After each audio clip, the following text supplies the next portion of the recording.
Hi friends, welcome to our channel howtofinally. நாம இன்னைக்கு இந்த வீடியோல ரொம்பவே ஒரு இம்பார்ட்டன்ட்டான டாபிக் பத்தி தான் பார்க்க போறோம். அதுக்கு முன்னால டெய்லி பல யூஸ்ஃபுல்லான இன்ஃபர்மேஷன் கொடுத்துட்டு வர நம்ம சேனலை இதுவரை சப்ஸ்கிரைப் பண்ணாதவங்க இப்போ உடனே கீழே உள்ள சப்ஸ்கிரைப் பட்டனை கிளிக் பண்ணி சப்ஸ்கிரைப் பண்ணிக்கோங்க.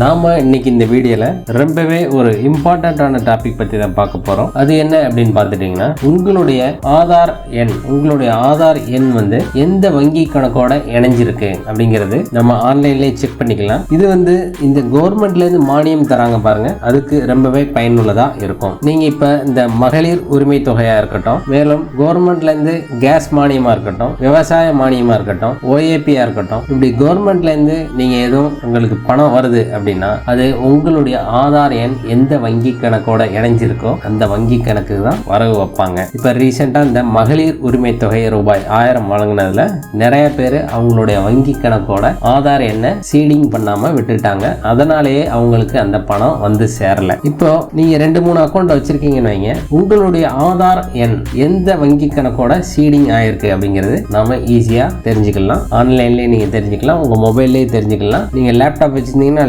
லேப்டாப்லயும் பார்த்துக்கலாம், இல்ல சிஸ்டம் வச்சிருந்தீங்கன்னா சிஸ்டம்லயும் நீங்க பார்த்துக்கலாம். இது ரொம்பவே ஒரு சிம்பிள் ப்ராசஸ் தான். நம்ம சேனல்ல ஆல்ரெடி ஒரு வீடியோ போட்டிருந்தோம், அதை விட இப்ப ரொம்பவே எளிமையா கொண்டு வந்துட்டாங்க. அதனாலதான் இந்த வீடியோவை நான் உங்களுக்காக திரும்ப ரெக்கார்ட் பண்ணி உங்களுக்காக நான் போடுறேன். பழைய ப்ராசஸை விட இந்த ப்ராசஸ் வந்து ரொம்பவே எளிமையான ப்ராசஸ் தான். இதுக்கு உங்களுக்கு கையில என்னென்ன நீங்க தேவையா வச்சுக்கணும் அப்படின்னு பாத்தீங்கன்னா, உங்களுடைய ஆதார் எண் நீங்க வச்சுக்கோங்க. அது போக உங்களுடைய ஆதார் கார்டுல கொடுத்த மொபைல் நம்பர் கண்டிப்பா உங்க கையில இருக்கணும். இது ரெண்டு மட்டும் இருந்தா போதும். உங்களுடைய ஆதார் எண் எந்த வங்கி கணக்கோட இணைஞ்சிருக்குன்னு நம்ம ஈஸியா பாத்துக்கலாம். அதுக்கு நீங்க நான் கீழே கொடுத்திருக்க வெப்சைட் லிங்கை கிளிக் பண்ணி உள்ள போய்க்கோங்க. இந்த வெப்சைட் லிங்க் என்ன அப்படின்னு பாத்தீங்கன்னா, myAadhar.UIDAI.gov.in அப்படிங்கறத அந்த வெப்சைட் நேம். அதை நீங்க கிளிக் பண்ணி உள்ள போனீங்கன்னா அதனுடைய ஹோம் பேஜ் உங்களுக்கு இப்படிதான் ஷோ ஆகும். வெல்கம் டு மை ஆதார் அப்படின்னு போட்டு வந்திருக்கும். இதுல பாருங்க லாகின் அப்படின்னு ஒரு ஆப்ஷன் இருக்கு பாருங்க. அந்த கைரேகைக்கு கீழே லாகின் அப்படின்னு ஒரு ஆப்ஷன் இருக்கும். அந்த லாகின்ங்கிறத நீங்க கிளிக் பண்ணுங்க.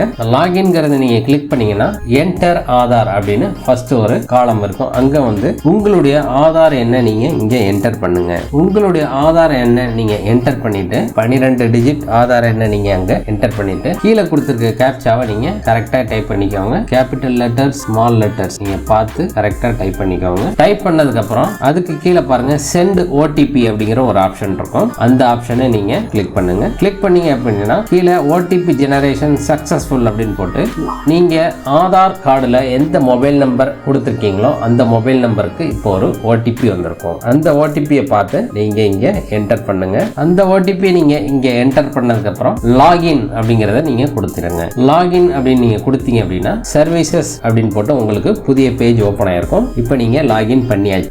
இப்ப நம்மளுடைய ஆதார் வந்து எந்த வங்கி கணக்கோட இணைஞ்சிருக்கு அப்படின்னு நம்ம செக் பண்றதுக்கு இங்க பாருங்க பேங்க் சீடிங் ஸ்டேட்டஸ் அப்படின்னு ஒன்று இருக்கு பாருங்க, ஒரு ஆப்ஷன். இதுல போய் தான் நாம அந்த ஸ்டேட்டஸ் செக் பண்ணணும். அது பேரு பேங்க் சீடிங் ஸ்டேட்டஸ். அது கீழே பாருங்க click here to find your bank seeding status அப்படின்னு இருக்கும். இதுல நீங்க கிளிக் பண்ணுங்க. ஜஸ்ட் ஒரு கிளிக் பண்ணுங்க. கிளிக் பண்ணீங்க அப்படின்னா இப்படி நெக்ஸ்ட் பேஜ்ல congratulations your Aadhaar bank mapping has been done அப்படின்னு போட்டு உங்களுடைய ஆதார் நம்பரோட கடைசி 4 நம்பர் கொடுத்திருப்பாங்க. உங்களுடைய ஆதார் நம்பர் எந்த வங்கியோட இணைஞ்சிருக்கு அப்படிங்கிறது அந்த பேங்க் நேம் போட்டிருப்பாங்க பாருங்க. இந்த பேங்க் நேம் காட்டும். அதுக்கு கீழே பேங்க் சீடிங் ஸ்டேட்டஸ் இப்ப ஆக்டிவ்ல தான் இருக்கு அப்படின்னு பச்சை கலர்ல ஒரு டிக் மார்க் பண்ணிருப்பாங்க. எப்ப லாஸ்ட் அப்டேட் பண்ணது அப்படின்னு போட்டிருப்பாங்க. லாஸ்ட் அப்டேட்டட் டேட் அப்படின்னு போட்டு அந்த டேட் இங்க மென்ஷன் பண்ணிருப்பாங்க.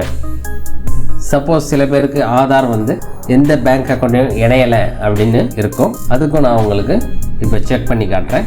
அதுக்கு எப்படி வரும்னு நான் உங்களுக்கு இப்போ சொல்கிறேன். சப்போஸ் உங்களுடைய ஆதார் எண் வந்து எந்த வங்கி கணக்கோடையும் இணையலை அப்படின்னு வச்சுக்கோங்க. உங்களுக்கு என்ன எரர் வரும் அப்படின்னா, your Aadhaar is not linked to A bank அப்படின்னு வந்துடும். இந்த இடத்துல உங்களுடைய ஆதார் எண் இணைஞ்சிருந்தா உங்களுடைய ஆதார் நம்பர் போட்டு பேங்க் நேம் போட்டு சீடிங் ஸ்டேட்டஸ் ஆக்டிவா இன்ஆக்டிவான வந்துடும். லாஸ்ட் அப்டேட்டட் டேட்டும் வந்துடும். உங்களுடைய ஆதார் எண் வந்து வங்கி கணக்கோட இணையலை அப்படின்னா இந்த மாதிரி முன்னாடி your Aadhaar is not linked to A bank அப்படின்னு வந்துடும். சப்போஸ் பேங்க் ட்ரேடிங் ஸ்டேட்டஸ்ல இன்ஆக்டிவ் அப்படின்னு இருந்ததுன்னா நீங்க டைரக்டா அந்த பேங்க்குக்கு போயிட்டு நீங்க எந்த பேங்க்ல அக்கௌண்ட் வச்சிருக்கீங்களோ இதுல காட்டுதோ அந்த பேங்க்குக்கு போயிட்டு உங்களுடைய அந்த ஆதார் ட்ரேடிங் ஸ்டேட்டஸ் வந்து நீங்க ஒன்ஸ் அகைன் புதுப்பிச்சீங்க அப்படின்னா அது ஆக்டிவ்ல மாறிடும். ஒரு 24 ஹவர்ஸ்ல அது மாறிடும். இந்த மாதிரி பேங்க் அக்கௌண்டோட ஆதார் வந்து லிங்க் ஆகல, இணையல, சீட் ஆகல அப்படிங்கிற பட்சத்தில் நீங்க ஃப்ரெஷ்ஷா எந்த பேங்க் அக்கௌண்ட் நீங்க இப்போ கரண்ட்லி ரன் பண்றீங்களோ அங்க போயிட்டு உங்களுடைய ஆதார் நம்பர் வித் பேங்க் அக்கௌண்டோட சீட் பண்ணிருங்க. இப்படிதாங்க ஆன்லைன் மூலமாக புதிய ப்ராசஸ்ல நாம